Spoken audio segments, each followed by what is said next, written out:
Welcome, Christopher Banks, to Autism Spa Podcast. It's a real pleasure to have you here. As you know, I podcast on all things autism related. I talk to subject matter experts all over the world, and the Autism Society of America is obviously sits at the intersection of a lot of important conversations for special needs families like mine, who want to know what resources are available, what help is there, and really what you guys are doing for the community. So before we get into the nuts and bolts, tell us a little about yourself. What is your journey? How did you get here? Sure.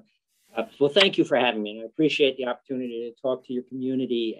I always love sharing the story of the Autism Society with the autism community as it relates to today. We all come into that journey in different places. And so how did I get here, right? Quite candidly, I got here because the board of directors was doing a search to replace my predecessor, Scott Badish. And I got approached to see if I would be interested in pursuing taking on a leadership role for the Autism Society. That's the reality, the literal. Now there's a little bit of color behind all of that, right? Like any other story. Sure. So I think it's important, and I like to share this. I came to the Autism Society with no background with a familiar connection to autism. Mm-hmm. I have no children on the spectrum. Mm-hmm. I'm not on the spectrum. No family members.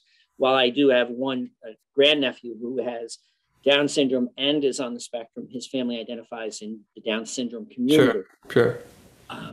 Grew up in a very large household with lots of children, and several of my siblings are involved in special education as teachers and administrators there. Aware of it from there. I have a family connection who had severely impacted with developmental disabilities growing up. So a little bit of an awareness from the family point of view that allows me to come into it with that type of a position and a posture.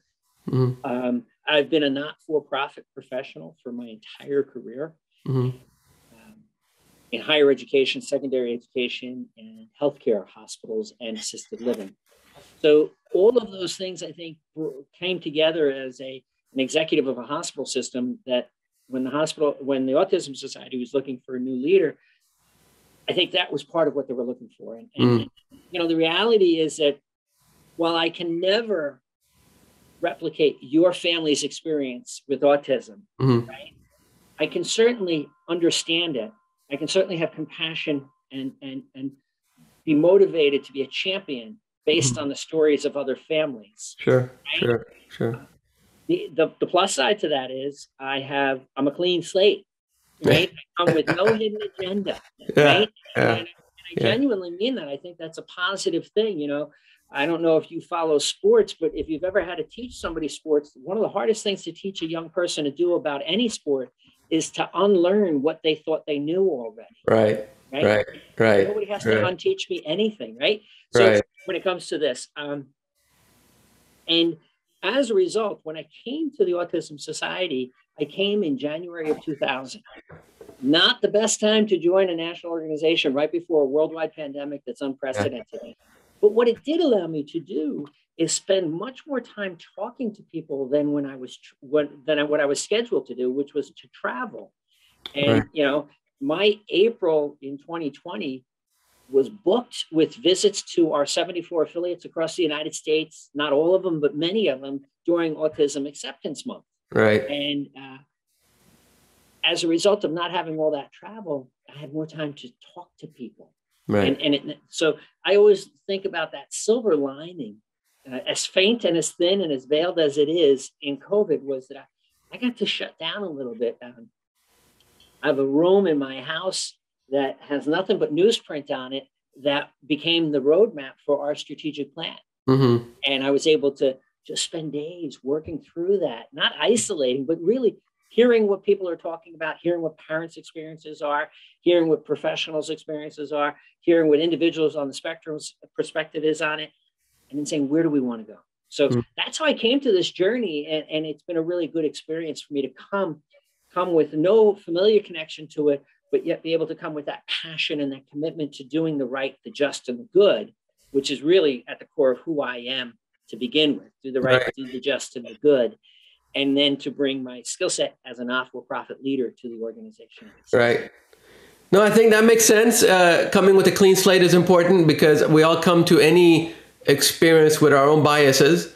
And when you're on, when you're dealing with special needs, you got one child who might be severe, one child who might be mild, and everyone's experience is unique to them, as you put it. So even that child, I always say mine is severe. I always tell another parent who has a mild case, I go, look, I would give my right arm to have your problems. If it's just social problems, I would give my right arm for that. Right now, today, no problems, big smile. But when you have severe issues and you have, injuries and all kinds of other things that happen, and meltdowns keep you up at night, those things are real. But someone that has a mild case is still worried about their child just as much as I am. Right. No less important, no less concern, no less necessary for the Autism Society to be a part of their lives. Of course. Right? Yeah. And I think you're absolutely right there. I've had the blessing and the opportunity to meet individuals who have higher support needs and those who have lower support needs, right? Verbal and nonverbal, employed and not employed, right? Early diagnosis, late life diagnosis, male, female, right. White, black, Asian. I mean, you name it, this right. experience of autism, it knows no barriers for where it's going to come into somebody's life. It does not discriminate. It is an equal opportunity offender. Right. And especially on the economic side where families, just because families have means doesn't mean that their child might not have diagnosis. They may have different accesses to care, treatment, and services. Sure. And part of our job at the Autism Society is to maximize the amount of opportunities that all families have, supports and services. Sure. No, so definitely you're the right man for the job. Thank you for explaining your background, your journey. So tell us about the Autism Society. And of course, as I'm sure you often do, how is it distinguished from other autism organizations? Sure. So I think many of your listeners will know this already. The Autism Society of America is the oldest and the largest autism organization in certain ways. Now, you get into a little tit-to-tat for people with it. Wait a minute. What do you mean you're the largest? Well, we have 73 affiliates across the United States right now, right? At one point, we had many more, but things have changed, and we spent some time consolidating and making them stronger. So there may be fewer of them, but they're stronger, I think, than they were years ago.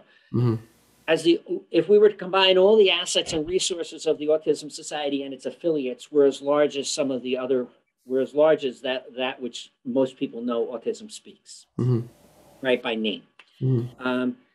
One of the other differences that is part of the Autism Society is we have affiliates at the grassroots levels. We don't just have offices in different places. We have teams of people, parents and autistic individuals and professionals working, whether it's in Cincinnati as they get ready for their Super Bowl, right? Or it's in Texas where they cover the entire state, or California, the entire state, or Iowa, you name. In 39 different states across the country, we have individuals involved, right? I think that's part of it. I think at that grassroots level makes us very unique, right? And because each of our affiliates are their own 501c3, autonomous and with their own board, it's community driven.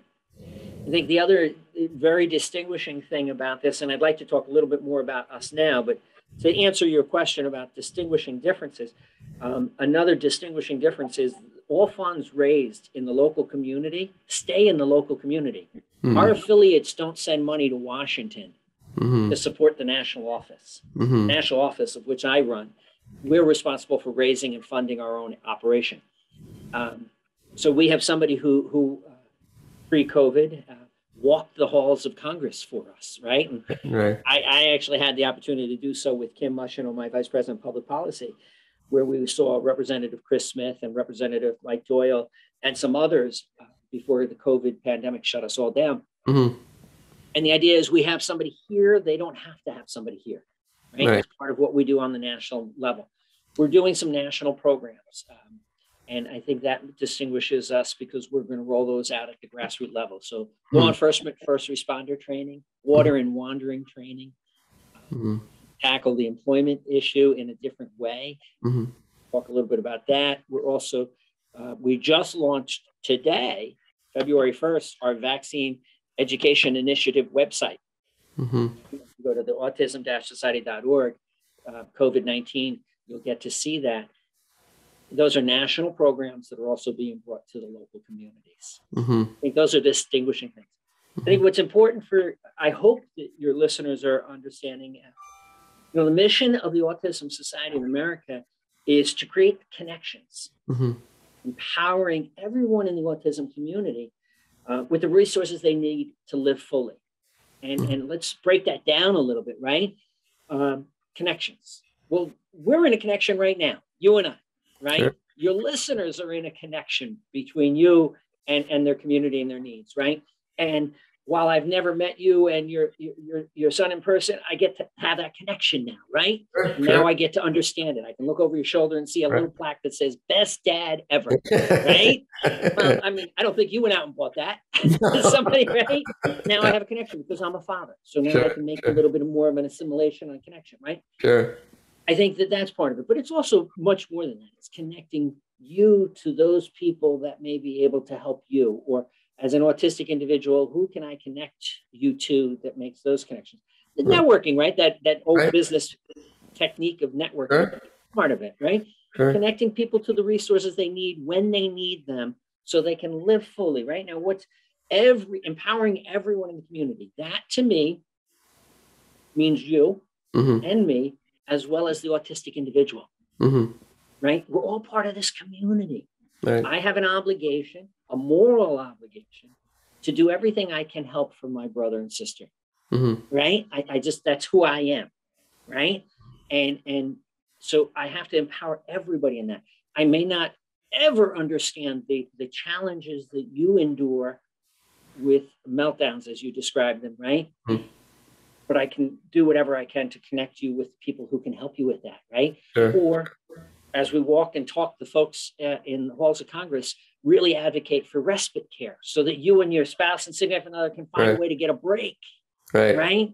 Or that home and community-based services that we push for the Build Back Better Act, not because of its political one side of the aisle or another, but because what it will mean for the autism community to get more services in direct service providers. Right. So that individuals on the community get interpreters, gets, aides, and parents and family members get respite, or life coaches, you name it, it all falls in there, right? Right. That's part of it. And then, those are the resources. And then this live fully, each according to their means and their needs. Sure. Right.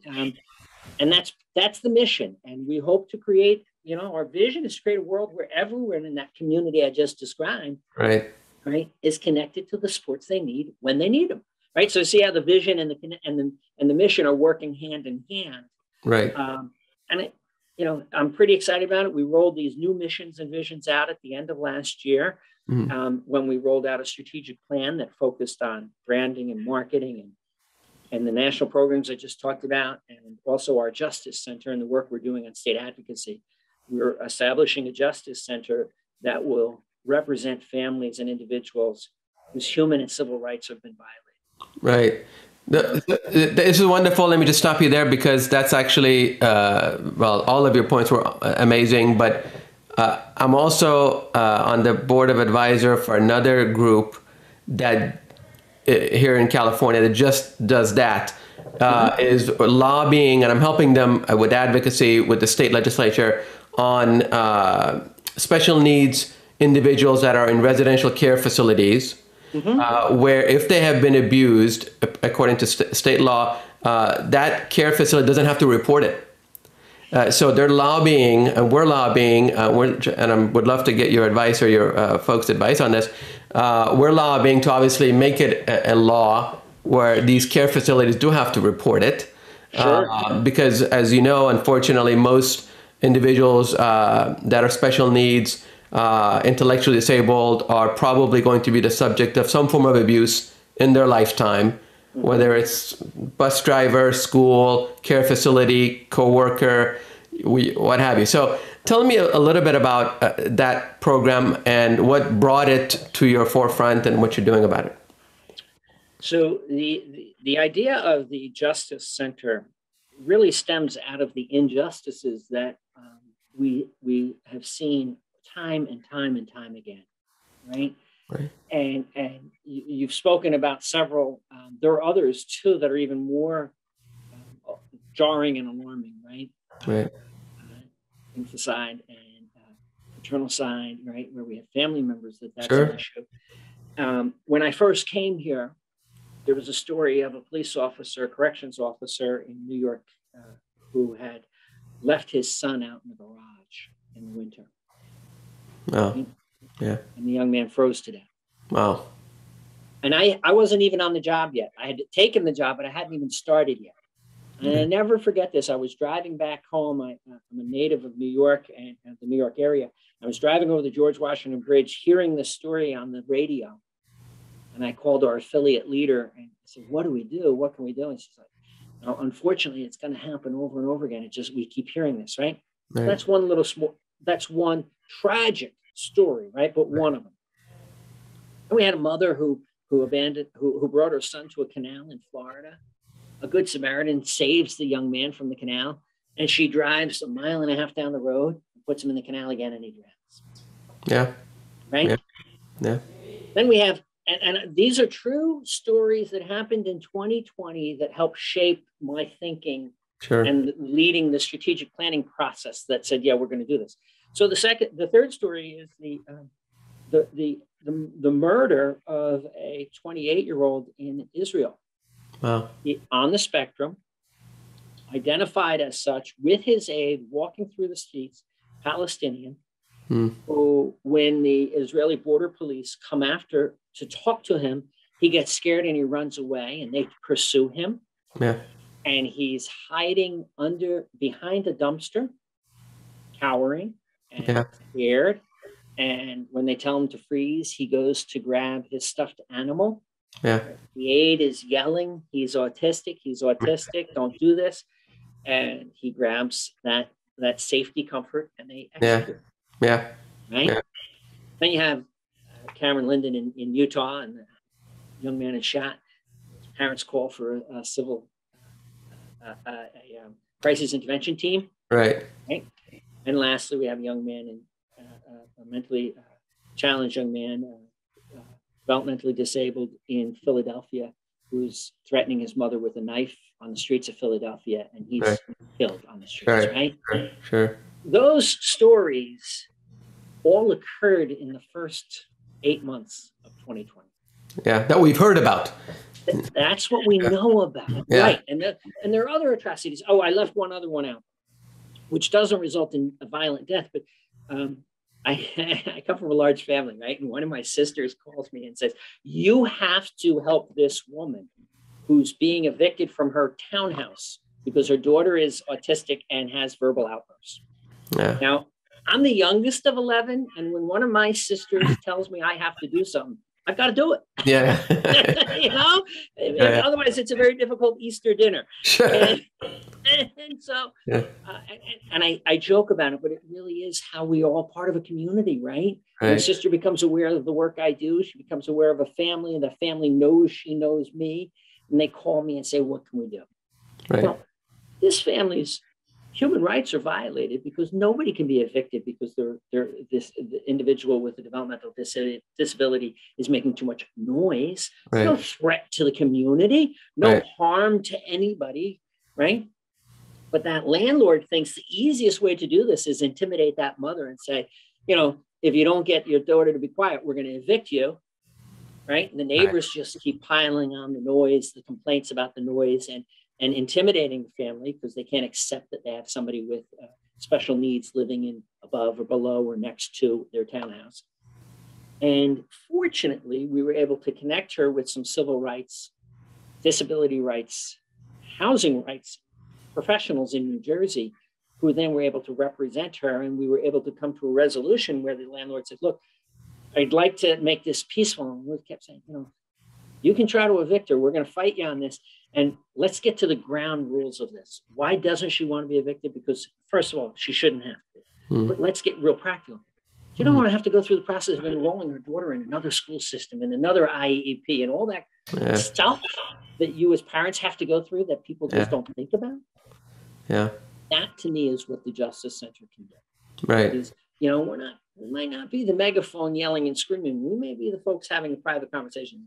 Let's have this, let's go about it this way. Let's get the results we need and then figure out how we make sure it doesn't keep happening. Right. So I know that's a little bit of a long-winded answer, but that's how the Justice Center, those are just some of the examples of the many, as you just said before, that occur, that we saw a real need and opportunity. There are great organizations that are doing some service and support of the developmentally disabled community. Right. In fact, there's an autism justice program in California that we're partnering with for this. Right. But we also have the ARC and we have the National Disability Rights Organization that help us. And when I talk to them about this, they're like, oh, we would love it if you guys would do this, because there's so much within the autism community that we could use help with. Right. No, it takes a village, and it's a very difficult topic. I'm a little curious as to how you find legislators and institutions, like how willing, how open are they to your message? So I want to ask you a little bit about that, and then I'm sold on whatever I can do in California for the Justice Center. So please have your people call my people, and I would love to help any which way I can. I know of more than a couple of people in California, and I know more than a few families that could use to know that they have someone on their side. Because you're fragile, you're emotional, you've had no sleep as a special needs parent, and now you got to deal with some justice issue, some wrong that has been done to your loved one. Yeah. And I don't even know where to start. Most people don't have the means or the energy, so they need everyone in their corner. But tell me a little bit about the legislative or really the political minds that you interact with up and down the country. How open are they? How educated are they to your message? So let's break that up. There are a couple of different things, right? And this, many people know this, and some people don't. But the real crux of change when it comes to legislators is their staff. Right. Sure. Okay. Sure. So those members of the administration, federal, state, right, who have made this their career and their vocation, they're in it whether or not John and Mary are the elected official or not. Right. And so it's real important that we work with them. And I share that because, the chair of the Senate's Disability Committee is Senator Bob Casey, and he's a great advocate of the disabled community, just a great advocate of it. I'm blessed that I knew his father when I worked in Scranton, PA, Senator Bob Casey, when he was running for the governor. Bob Casey when he was running for governor, and then I knew his son running for senator. He has a man on his staff, Michael Gamble McCormick, who has served in several other senator staffs, right? He's an expert in disability rights. Wow. And it's important that people remember that. It's not just the person you elected, it's their staff. Sure. Right? Senator Grassley in Iowa is a great champion of autism. He'll give me the time. Wow. It's his staff, Beverly, that I want to talk to because she's the one who's going to do it. No disrespect to Senator Grassley. Don't get me wrong, right? Of course. Senator Dick Durbin, I had a chance to talk with him, and he's like, Chris, just tell me where you need me to go and what you need me to do, right? Senator Bob Mendez. I could rattle off names like that. Here's where the real challenge is. Right. It's not as much about our elected officials as you would think. Right. It's about the autism community. Right. And our disparateness as it exists, right? There's an entity or a group for self-advocates. There's an entity or a group for parents of those children who are, quote, severe or high function or high support needs, right? There's another group for different races and ethnic groups. And I've had one senator call me and say, what do you want me to do? Can't you guys all get together on this? Right. If I could get everybody together on this, then you tell the president I'm willing to go to Israel and work out a peace treaty in the Middle East. It's a challenge. It is. I know I'm being a little bit light on this, but the reality is that I think our elected officials want to do well. I think their administrations and their staff are really trying to do the right thing, whatever the limitations are. The real opportunity is for the disparate community of autism to come together. Right. and say, what are the things we're going to work on? I was having a conversation this morning with some folks about employment. Right. Right. And they're like, well, how are you different than this group? And how are you different than that group? And how are you different than this group? Right. And somebody from Germany and I were talking prior to that call. And then this group has got a national consortium of companies. Right. And they all have the same question. What is it the autism community wants? Well, you want one thing for your child, and I want another thing as a self-advocate, and I want another thing as a not-for-profit leader, and I want another thing. You get it, right? You right, of course, of course. And they're all right. Right. They're not wrong. Right. And so my job, as I see it, is to represent the entire autism community. And that's why that mission and that vision are so important. Right. I'm not just here to represent those members of the autism community who can work in technology. Right.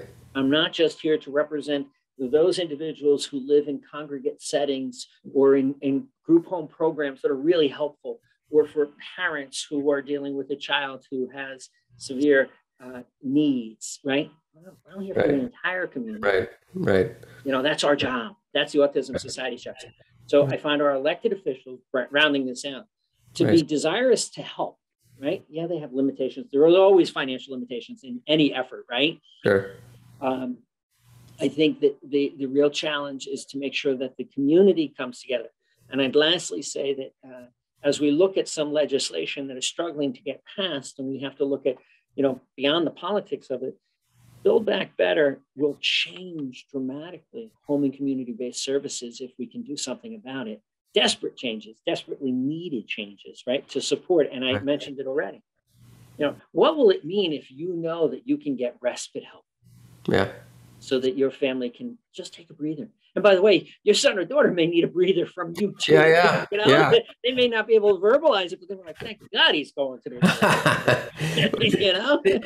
That's why I call my podcast Autism Spa, because I highly recommend taking a spa day, or, trying to relax, trying to maintain a healthy home environment probably is the most important thing we can cultivate.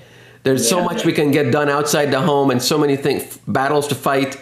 But ultimately, these kids, autistic or not, draw from the parents.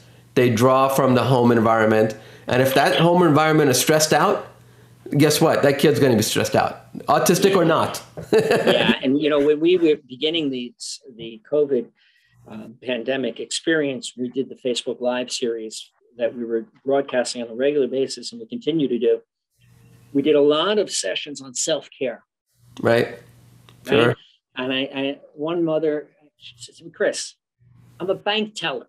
Literally, she was a bank teller. Now you're telling me I got to be a grammar school teacher. Yeah. I sent my kid to school so that I could be a bank teller. Right? My kitchen table is now a classroom. Yeah. I have no idea what I'm doing. I got another dad who's like, look, I'm going to focus on life skills. My kid is going to learn how to change the oil in a car and do the laundry. Right? And it's like, self-preservation is part of it. And I remind people all the time, there's a reason our flight attendants tell us to put our air mask on first before we put it on the child. That's right. No, that's really important. And some people feel selfish about doing that, by the way. I think some parents feel like I want to be, and frankly, again, I've witnessed this firsthand. Some parents obsess over the care of their special needs child at the cost of themselves and their own relationship. And they don't understand, if they fall apart, what home will that kid have next? So that's kind of... We know the divorce rate among parents with a child with autism is very, very high. Yeah. Right? Yeah. And there's a group that Dr. Robert Nassif runs out of Drexel University for fathers on Saturdays, right? It's a support group for dads, right?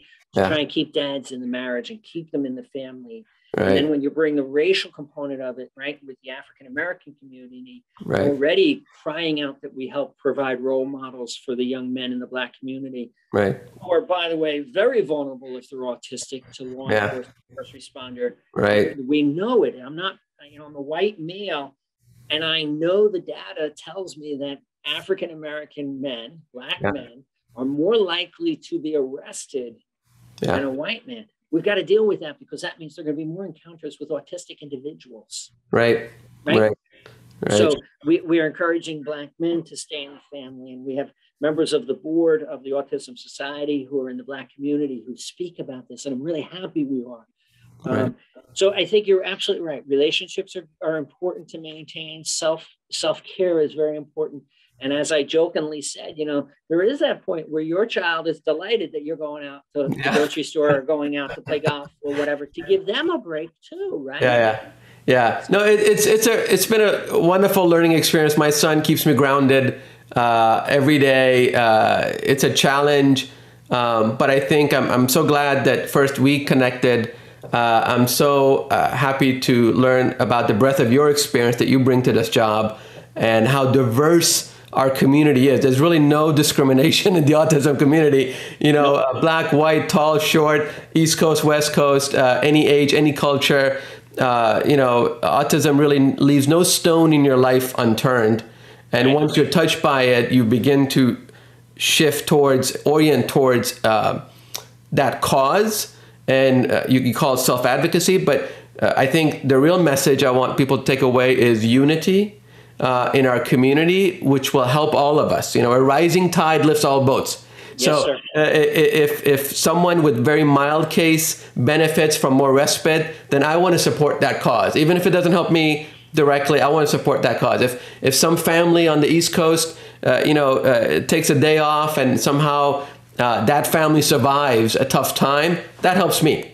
That helps our larger community. So God bless you for what you're doing, for what your team is doing.